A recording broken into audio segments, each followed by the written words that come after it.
Pero suppose ako, medyo galo yung mga terminologies. No? May mga pseudo-elastic na mga stress-strain relationship na never na-encounter before SESMAT. Diba SESMAT, elastic lang ang aton na ginagamit, diba? So that we can apply the Young's modulus of elasticity. So, buong hindi ko mga class late mag-decide na nag-CE ka.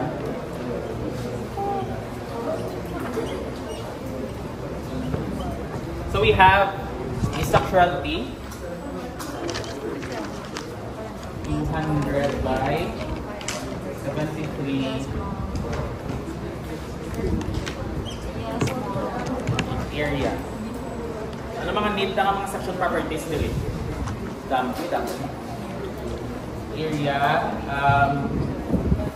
ang width, ano ba yun? Ang overall height, which is ang depth, thickness of flange, thickness of web, IX, IY, and then before that, syempre yung atong local stability, flange, web. Ano na yun? RX, RY. Napagit. IX tag, IY. Napagit. J, torsional constant. Then last is ang aton na warping constant. Check tabi. Kumilang is out na. So, mga equation na kasakitan. Equation. CW J cross area IX, IY. So, may RX at RY. Yung mga dito sa atin na check.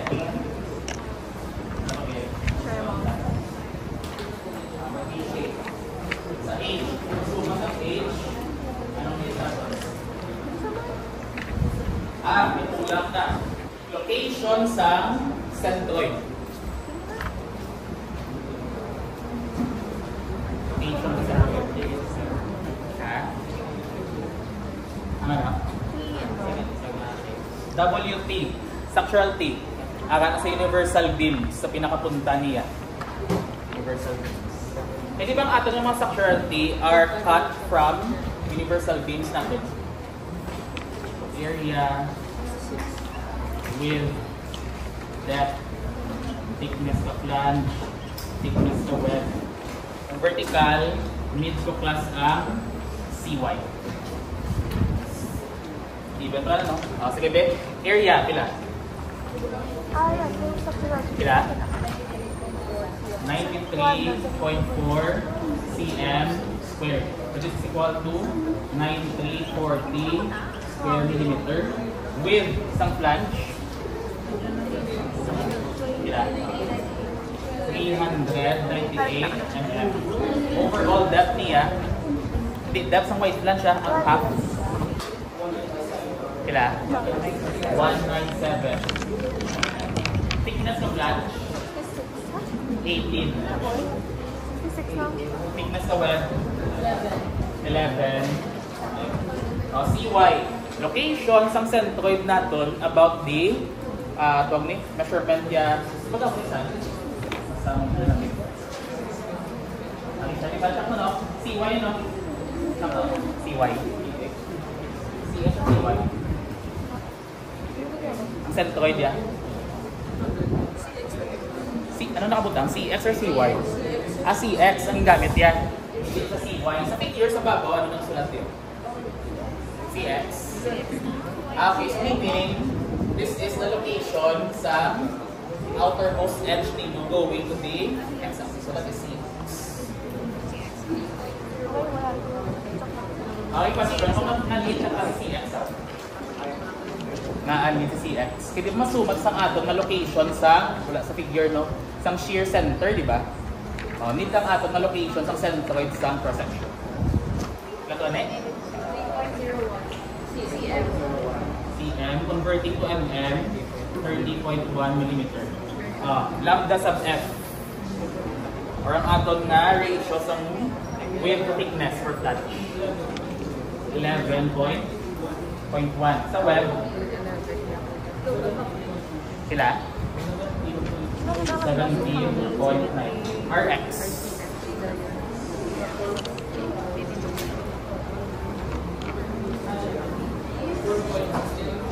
4.68 cm ito. cm. So this is 46.8 mm. Ry 10.1 cm. This is 101. Ix kila? 2047. Ano yun ito? cm raised to 4. How do we convert cm raised to 4 to millimeter raised to 4? For example, times 10 raised to 4. So, may dugang tayo.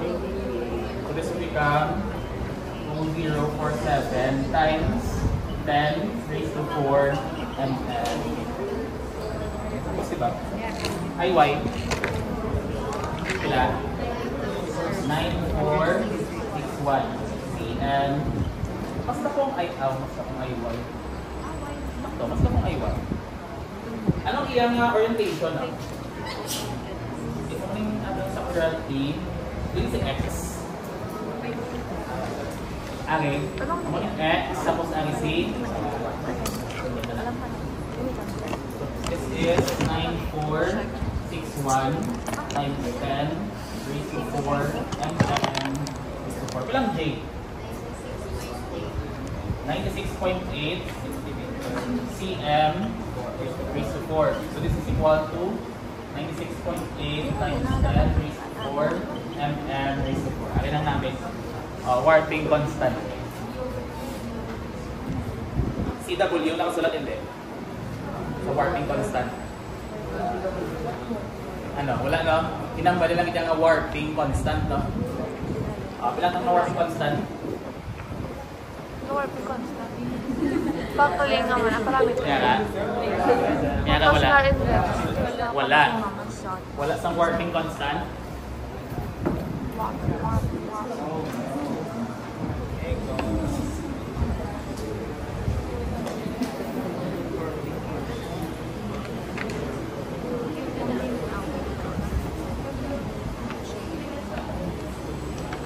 Oh my God, thank you.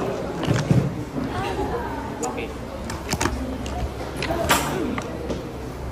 Warping constant for